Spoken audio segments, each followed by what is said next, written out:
The Little People, a short, scary story by Stories from the Attic. Narrated by Robin McConnell.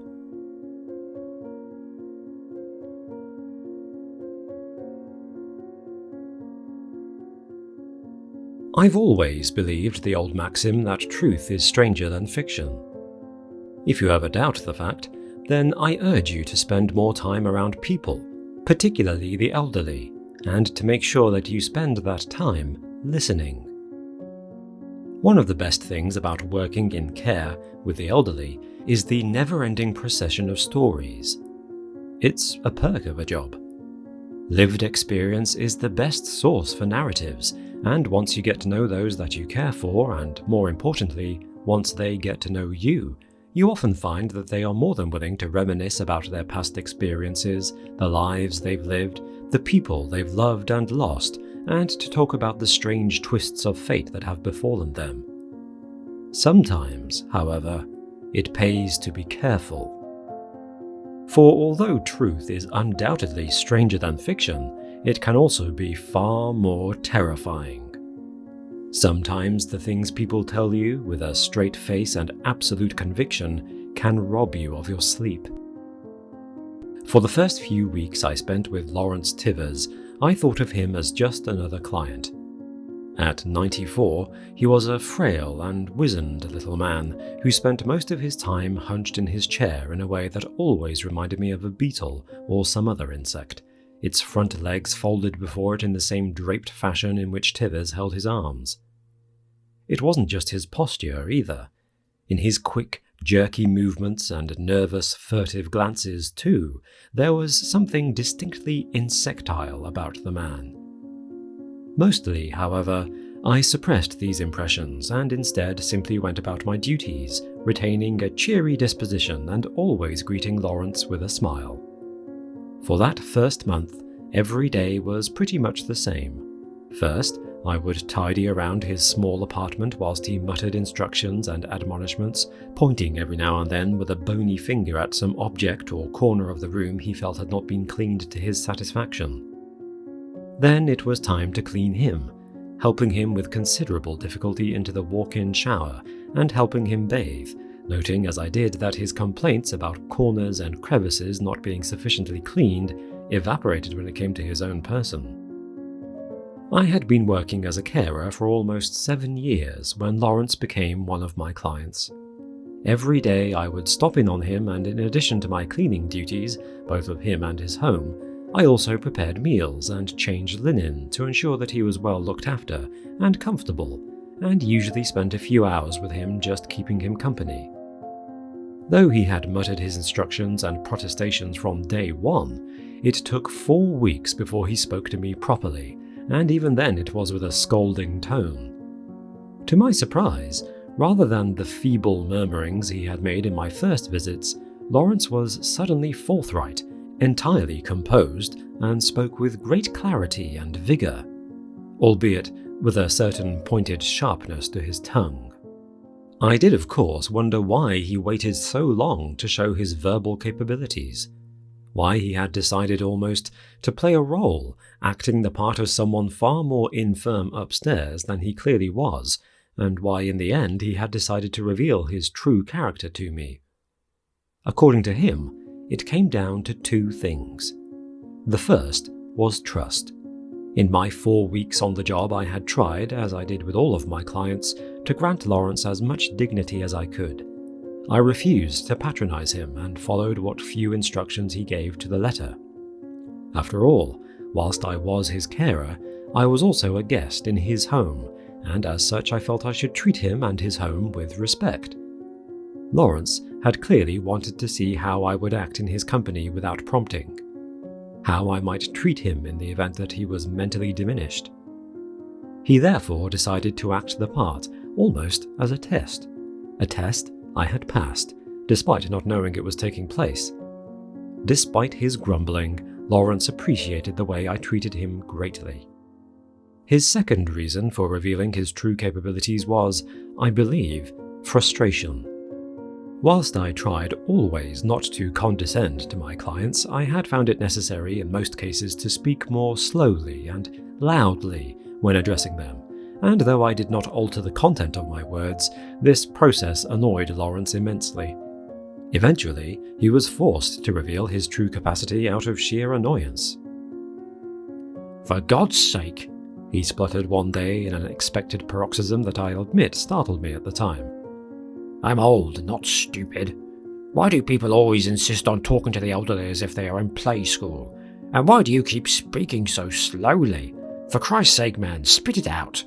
I don't have long left on this earth. The last thing I need is people slowing down their speech and using up what precious time I have left, taking 30 minutes to say something they could have said in 10. I turned and smiled at Lawrence. "Well, if it isn't the real Mr. Tivers. Pleased to meet you, sir. Not sure who I've been looking after for the last 4 weeks, but this new character seems awfully grumpy about it." Lawrence leaned back and pointed at me with the finger he seemed to reserve solely for the purpose of admonishing people. I noticed that as he sat back in the chair, his body seemed to unfurl, and he no longer hunched forward in the way that he had on my previous visits. Even that, it seemed, had been part of the act. "Don't be a facetious boy. I needed to know I could trust you before I spoke to you properly." I again smiled. "Well, I'm glad to have passed the test. Anything in particular you wanted to share with me now that I'm part of the circle of trust?" I asked. Lawrence raised his head, and there was a long pause whilst he seemed to consider. Then finally he said, "Yes, there is. Tomorrow." Despite my questions and cajoling, he did not say another word for the rest of the day. When I arrived at Lawrence's house the following day, I greeted him in the usual way, and again, as usual, breezed past him toward the kitchen in order to collect the cleaning products I would need, and to make a start on tidying the place. Before I could reach the door of the kitchen, however, Lawrence called out, "Leave that. Come here and sit down." He said this more as a command than an offer. "I will in a bit, but I need to get started on the—" Lawrence shifted around in his chair to look at me and rudely interrupted. "I said leave it. I've managed to hang on for 94 years. I don't think a few dirty dishes are going to see me off. Now come in here and sit." Putting down my bag and smiling to myself, I did as I was told, and plonked myself into an armchair opposite Lawrence. It was at this point that I noticed the collection of documents and folders spread across the coffee table before him. They had not been there the day before, or indeed any other day that I had visited, and in fact, despite having cleaned the house from top to bottom, I had never seen them before. This meant that either someone had brought them to the house, or Lawrence had been hiding them away somewhere within the house, some secret cubbyhole from which he had only now retrieved them. Before I could question him about the books, Lawrence surprised me yet again by reaching into the pocket of his knitted cardigan and pulling out a mobile phone, which he then proceeded to tap and swipe with surprising dexterity. Most of the people I worked with were baffled by modern technology, and I had spent many hours tuning in satellite television and explaining how iPods, purchased by well-meaning grandchildren, actually worked. I had even caught one lovely old dear holding it to her ear like a telephone, expecting the sound to come out of it. Lawrence, however, not only understood how to use the mobile phone, but, as I was about to find out, had been using it for quite some time. "I looked you up, you know, before you were assigned to me as my carer. I did a check and found out a little about you and what makes you tick." I raised my eyebrows in surprise. The idea that Lawrence had done a background check with what little information he could gather from the internet surprised me. That he was driven to and indeed capable of doing so surprised me even more. "Learn anything valuable? I think I've deleted most of the embarrassing stuff, to be fair." Lawrence, for the first time in a month, smiled. "You write horror stories, don't you, Sonny Jim?" At this, I must admit I was a little taken aback. It was not something I talked about on social media, and though a few of my stories had my real name attached, it would take some considerable digging and trawling through pages to link them directly to me. In response, I simply nodded. "Good. Some of them aren't bad, you know. Your stories. Of course, some are downright terrible, but—" He trailed off, and leaning forward lifted a heavy-looking leather-bound document wallet from the table. "Many years ago," he began, opening the folder with some ceremony, as if he were a storyteller in some child's book of fairy tales, and had a crowd of eager children huddled around his knees. "And many times since," he continued, "I have tried to publish my findings in respected academic journals, to tell those hacks in the anthropology and archaeology departments about what I saw, but they won't listen. They never listen." I nodded in feigned agreement, though I had no idea where he was going with this. "You, on the other hand, you have a ready-made audience, people who read your stories and comment or discuss them, people who will hear what you have to say." Here, he again extended that bony, admonishing finger like a wand, though this time it was used for the sake of emphasis. "I'm going to tell you something. I want you to write it as one of your horror stories and get it out into the world. But I also want you to tell them that it's true. Will you do that?" I leaned back in the chair and looked the old man up and down. It was an interesting proposition. "Well, that depends," I said, with no small amount of mischief. "On what?" he balked, gripping the arms of his chair and jerking suddenly forward in anger. "On the story," I concluded flatly. This is the story he told me. Whether the story itself is true, I cannot guarantee. What I can tell you with absolute honesty is that everything I have written so far is true, and that when Lawrence told me the story and showed me his photographs, he believed it. So did I. What follows is as close an account as I can produce of the story Lawrence Tivers told me that day. The story that he was aching to share with the world, and which he believed had been suppressed by those within the academic community for fear that it might challenge the accepted order or, indeed, upset and horrify people. I have attempted in the writing to capture the way in which he told it, and have put it in Lawrence's words. I have changed one or two names, but the locations and most of the assertions he makes about biology check out. Whether you believe the rest is up to you. "It always astounds me," Lawrence began, "how little the average man in the street knows about himself. I hear all the time scientists on the television talking about how superior humanity is, lauding our achievements and talking about how we put a man on the moon and that one day we will master space travel. Well, I always think, that's all well and good, but these projects reaching for the stars are looking through the wrong end of the telescope, built on foundations of sand. We as a species should not even think of looking toward the heavens until we understand the clay from which we are formed, until we have even the foggiest notion of where we came from and who we are.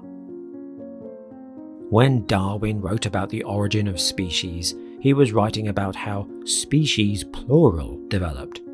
No one to this day has ever written on the origin of our species, because not a soul knows. Ask the average man in the street to give an estimate of how old he thinks our species is, how long we have been around as Homo sapiens sapiens, and most will give an answer in the millions of years.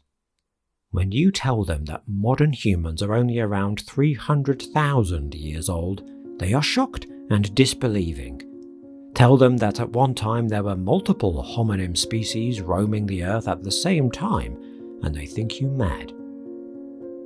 We, Homo sapiens, are the only extant hominids today, but at one time several subspecies populated specific areas of the planet, including stronger and larger varieties like Homo neanderthalis, the Neanderthals as we call them, and smaller, almost hobbit-like species like Homo floresiensis that stood only a metre in height.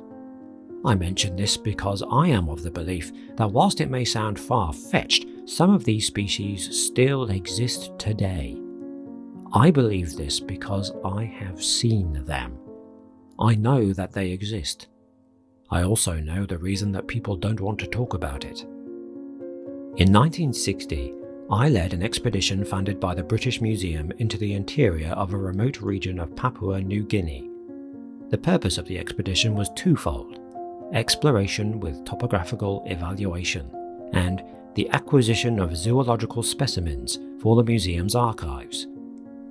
It is hard to believe now, in the era of Google Maps, when any idiot with a telephone or computer can zoom in on an aerial view of any square of the planet, but in 1960 there were still blank spaces on the map, areas that had never been entirely explored and never properly mapped or documented.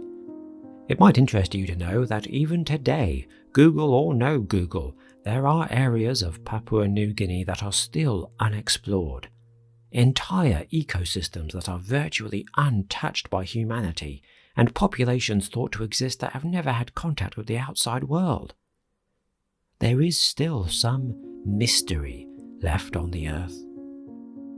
Despite the relative mystery and sense of adventure inherent in such a trip, I'll admit that up until a week before I set out on the expedition, I felt as if I had some notion of what to expect. I had spent time in Indonesia before and had led multiple expeditions in similar terrain for similar purposes. What I didn't expect was the meeting with Clive Lamy 2 days before I set off, and the impact that meeting would have on my thinking about the whole project. I had known Clive for almost 10 years by that point, and had always known him to be a straight-shooting and level-headed sort of chap. That night, however, he seemed nervous and jittery.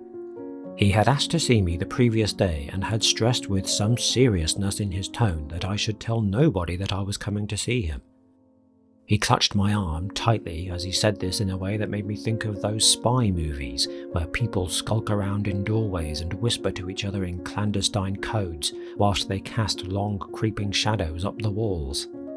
At first I thought perhaps it was some sort of jape, a prank intended to unsettle me before I set off on my way, but something about the way he gripped my arm, the desperation in the gesture, made me believe that it wasn't. When I did finally meet with him the following evening, Clive was nothing like the man I had known previously. Now he seemed nervous and somehow small, shifting always in tiny secretive movements as if physically huddling himself around a secret that he held somewhere within himself. When he spoke to me, his eyes would constantly dart around the room, looking over my shoulder toward the door as if always expecting someone to interrupt or step out of the shadows and catch us in the middle of some top-secret negotiations or wicked plot. The overall impression I got from Clive was one of deep paranoia.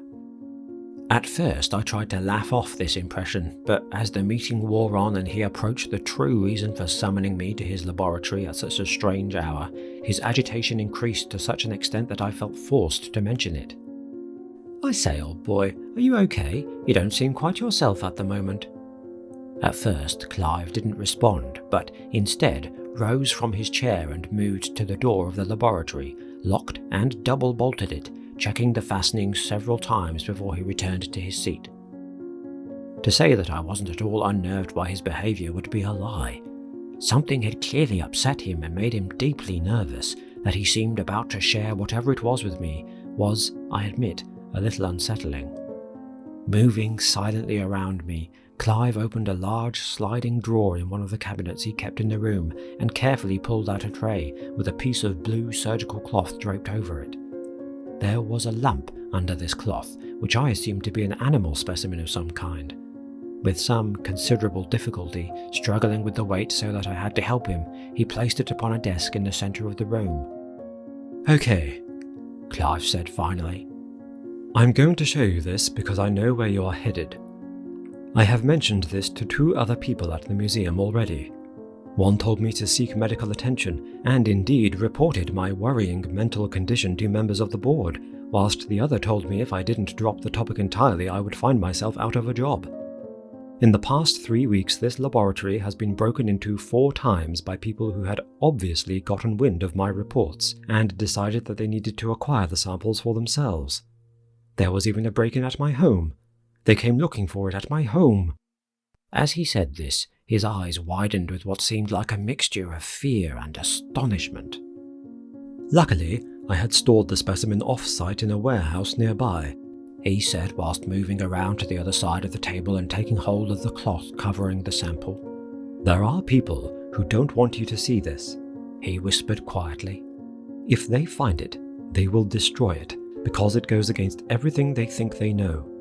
I wanted to show it to you because you're going where it came from, because if you know about it, you might be able to bring more back."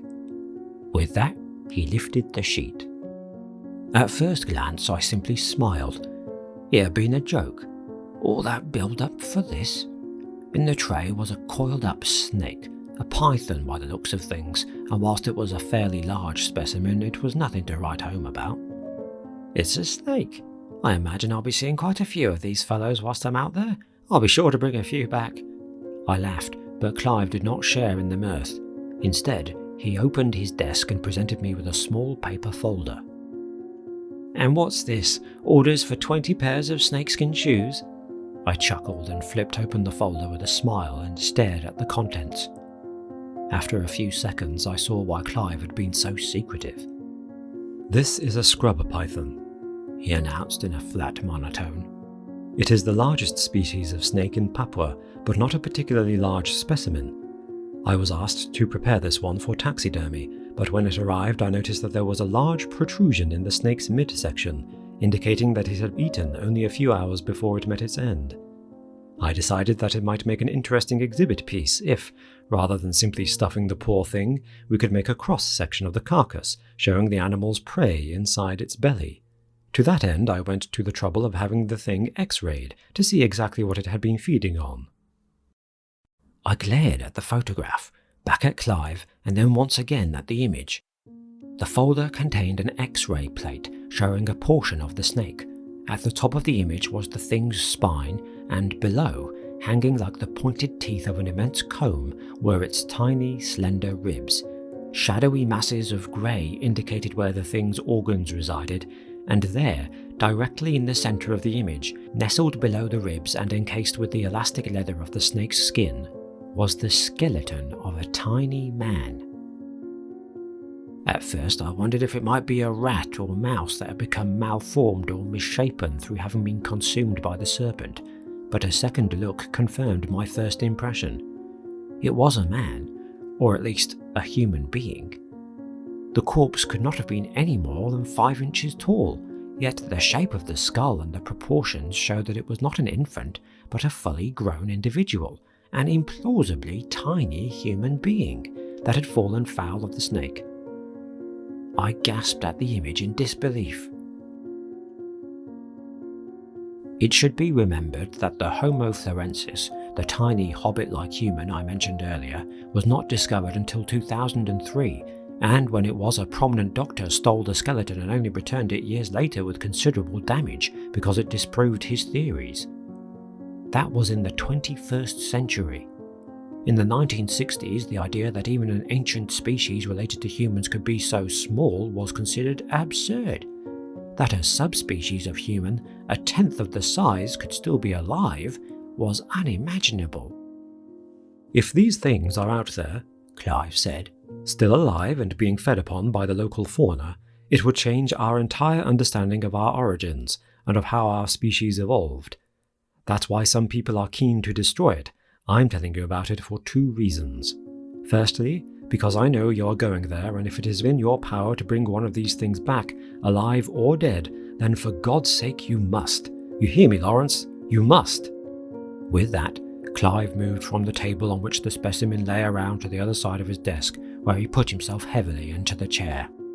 "The other reason is because long before I saw this specimen, I had heard about these things. Not as a species, but as a myth. The first time I myself went to Papua, I saw an image carved into a tree of a normal-sized man surrounded by around a dozen of these tiny humans. At the time I took it to be some local folk superstition, and the day before I left I pointed to it and asked some of the villagers about it. The way they reacted has stayed with me ever since. One threw his hands up with a screech and ran away. Another explained through a translator that it is forbidden to point at the image or refer to it within the confines of the village. The villagers are forbidden to speak about them. When I tried to get my translator to press them about who they were, the others obediently refused to speak. But one, with his eyes fixed on me, unblinking, did raise his hand to a C-like shape, then closed and opened it slowly over and over. I turned to my translator, who, looking deeply disturbed, pointed to his mouth. The hand motion was meant to convey something about these creatures, the hand used to signify a mouth, the fingers, teeth, and the opening and closing the act of chewing. I looked again at the carving, the crudely drawn man surrounded by the tiny figures, and realized the tiny humans were not simply standing by the taller figure, they were hunting it. Needless to say, I took this warning seriously and carried it with me during my expedition. For the first week or two in Papua New Guinea, I attempted to put the idea out of my mind. Camped on the outskirts of the forests with villagers that were accustomed to visits from outsiders, I felt both welcome and safe. My translator helped me to communicate easily with those members of the community who did not speak English, and it was not long before I had built a close rapport with many of them, spending my nights around the campfire making jokes as we compared notes on our very different ways of living. The entire experience was incredibly pleasant. After a week of preparations, however, it was time to set off into the less well-explored areas of the jungle, and it was at that point that my apprehension began to increase. We set off on an easterly course toward a barely explored area known as Star Mountain. The trip toward this edifice would take around a fortnight, chopping and trekking through thick vegetation. Around a week into the journey, we would stop off in the village of a tribe known to my guide, who, though their dialect differed massively from that spoken on the edge of the forest, Papua being one of the most culturally diverse places on Earth, were able to understand some of what he said and were generally welcoming to outsiders, particularly if they came bearing gifts. I don't mind admitting that during that 7 days, I thought often about that tiny skeleton and the carving my friend had described. Once, in the early hours of the morning, I was roused from my sleep by the sounds of rustling and what sounded to me like tiny whispers somewhere outside my tent. I lay very still and, turning on my torch, watched the canvas sides against which I lay, waiting for shadows to be projected against the wall of the tent. What would I do, I asked myself, if I were to see the silhouette of a figure, perfect in proportion but only inches tall, creeping slowly towards me? Of course, I did not see it. All I saw were blades of grass and forest vegetation moving slightly in the breeze, though in my mind's eye I constantly saw that huddle of tiny, scurrying silhouettes, miniature men, naked and hunched, skittering through the underbrush and searching greedily for food, their tiny, sharpened teeth craving to scrape from the bone any meat they could find on the forest floor, a floor upon which I now lay. Would it be possible, I wondered, for a subset of our kind to hunt other men? To attack, bring down and consume their larger counterparts, viewing them in the same way that primitive man viewed mammoths, as a large but conquerable source of protein? I recalled over and over footage I had seen of piranha in the Amazon, of how a chicken dropped into the waters would be stripped of its flesh in seconds as a swarm of tiny mouths sporting dagger-like teeth tore in a frenzy at the meat, a milieu of minuscule jaws squirming and writhing over each other, each clamouring forwards for purchase, fastening their mouths on anything they could find and tearing hunks of meat from the whole until, finally, after only a few brief seconds, a bare skeleton was all that remained. A skeleton like the one I had seen, that proved beyond doubt that these were not simple folk stories, but hard, biting realities. Again, I listened for the sounds of tiny, scurrying feet circling around the tent, and though they never came, I hardly slept at all. A few days later, arriving in the village, we greeted our hosts with gifts of chocolate, tobacco, and soap. After some ceremonial greetings that needed to be navigated with care, we were welcomed into the village and introduced to the chief. Taking the opportunity to regain our strength after several days trekking, we spent several nights in the village and, again, despite the language barriers, I felt that after a short time eating, sleeping and conversing with these people, that I had established a warm relationship with them. So comfortable did I feel in their presence that on the fourth day I decided to push my luck and question them about the presence of tiny men. To do this, I used a copy of a photograph given to me by Clive of the tree in another village, the one that showed the image of a normal-sized man pursued by tiny hunters. The effect of this image on the assembled villagers could not have been more startling. They became suddenly hushed, all eyes turning towards the chief, who himself remained steadfastly silent before finally rising from his seat and disappearing into his dwelling, signalling an end to the proceedings. That night, I was informed by my guide that we would need to move on the following morning, 2 days earlier than planned, and though no specific details were given, it was fairly clear that my questioning had been the cause of some upset within the tribe. The following day, we did as requested, and though we tried to be pleasant and the atmosphere never approached being hostile, there was undoubtedly a change in my hosts. Something had been said that should not have been mentioned, and though they remained polite, there was a sense of deep offence having been taken. I tried several times to apologise, but it seemed to do no good, and so instead we set off on our course, hoping that one day we might be able to return to the village and mend some bridges.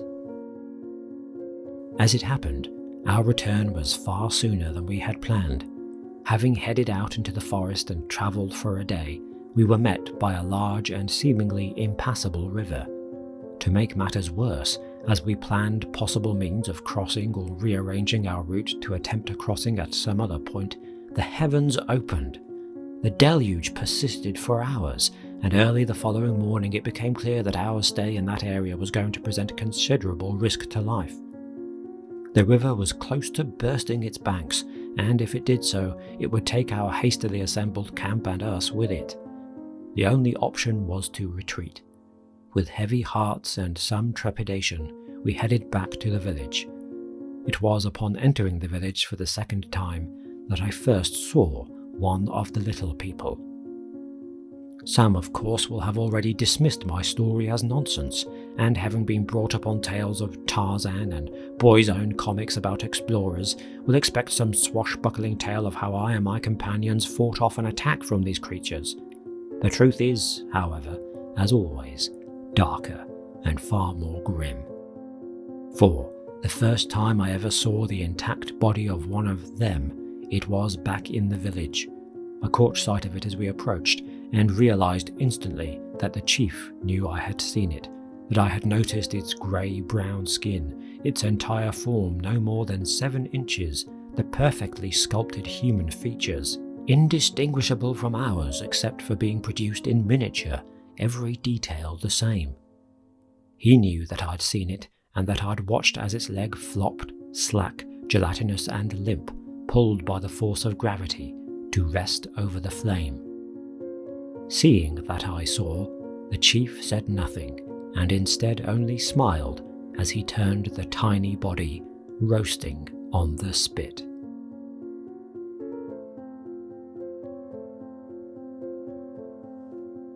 This has been The Little People, a short, scary story.